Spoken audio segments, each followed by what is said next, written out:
Let's talk about the clearance numbers because they're very personal and we'll still get the hard facts and figures. So what's happening with the clearance rates at the moment? So this week nationally it's sitting at 74.9%, so slightly down from last week, which was 75.4%. We're now in line with this time last year, which was considered a boom time. Chris, if we look at some of the capital cities there, Sydney we've got 78%, Melbourne 76.2% and Perth 71.4%. Sydney and Melbourne are performing very consistently each week and over this time last year. Wonderful, all sounds good. Now the sun's shining in some parts of Australia at the moment. We're just starting to come into spring. So what's happening with the homes advertised for sale? So Chris, the homes advertised for sale are slightly down at 0.4%. With spring now here, we need to see many more properties obviously coming on than we've had in recent months.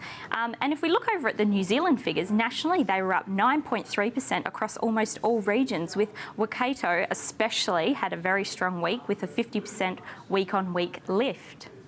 Sounds good. Now we'll move on to the rent price movements and see how the cash flows are going, especially for Brad, who's suddenly his mortgage has gone up. So in New South Wales, they were down 0.15%. In Queensland, they were down 0.22%.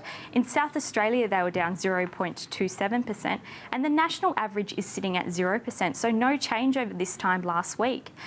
The rent average for the country has dropped by 1.44% since the start of the year. So overall, this is not a major change, but rents are certainly not increasing, which is good for tenants. Okay, sounds good. And then very finally, the vacancy rates as well. Yep, so the national average is at 4.71%, New South Wales at 2.12%, and Victoria has been hovering between the high fours and early fives, but this is a healthy vacancy rate at 5.13%.